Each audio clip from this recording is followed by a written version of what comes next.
Welcome to this week's episode of Analyzing Chazal. This week we'll be analyzing the commentary of the Orach Chaim HaKadosh on this week's parsha, Parshas Vayishlach. Let's start with the pasuk. In Perek Lamed Beis, pasuk Hey, the pasuk says as follows: Vayitzav osam leimor, kos omru ladoni leisov, ko amar avdacha Yaakov, im lavan garti vo'echar ad oto. He commanded him, saying, so you should say to my master, to Esau, so said your servant Yaakov, I lived with Lavan and I was there until now. The explanation of the pasuk. The pasuk is telling us that Yaakov said to the messengers that he was sending to Esau, in order to minimize Esau's hatred of Yaakov, to tell Esau that Yaakov was living with Lavan until now. The Orach Chaim HaKadosh. The Orach Chaim says, Ulai, ki b'derech shnei achim asher nemanim heim ba'avasam. Lo dia ha'ach el achiv es kol asher yavor alav mehatovot v'gam meharaot. Ki ze yagid kirvas halavavot. V'lo ze siper Yaakov kol motzosav tovos v'raos limso chen be'einav kisheyeda ki mamin bo v'neman achoto. Maybe the reason is that true brothers, in their love for one another, will tell each other about the good and bad occurrences in his life, in order to bring about a closeness of the hearts. This is the reason that Yaakov told Esau about everything that happened to him in these 20 years, to make Esau think his love of him was real. The explanation of the Orach Chaim. The Orach Chaim is trying to explain why Yaakov was telling Esau about all the things that occurred to him while in the house of Laban.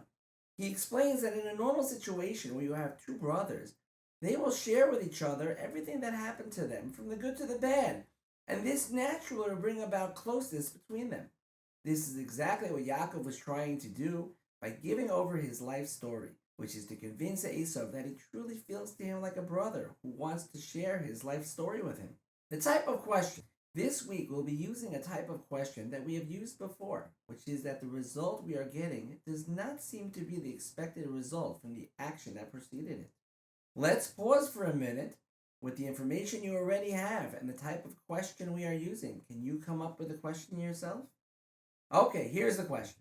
The question is that Yaakov is trying to convince Esau by telling him his life story that he really truly considers him to be his brother, and he expects that Esau will be impacted by his actions and suddenly not want to kill him. Esau hated Yaakov because he stole the firstborn and the blessings of his father from him.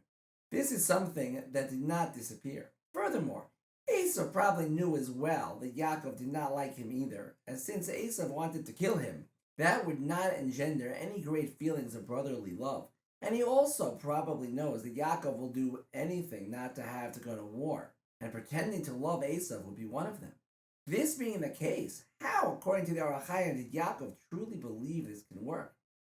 The answer.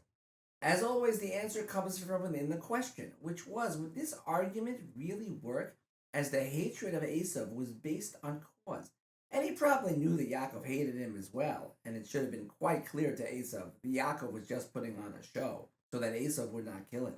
The answer is that we underestimate the feeling that everyone has to be loved. By nature, no one wants to be in a perpetual state of hatred and argument. And therefore, when there is even a slight possibility that Yaakov truly cared about him, it would be enough to sway Esau to the side of brotherly love and away from hatred. The practical application. In our lives, there can be times that there are disagreements or bad blood between friends or relatives, and we think to ourselves that there's not much we can do to bring the relationship back. However, we see from here the tremendous power, just a small, almost inconsequential action of showing closeness to the other person can actually melt their hatred and enable even long-term disagreements and hatreds to end. Have a wonderful Shabbos, and we'll see you next week for Parshas Vayeshev.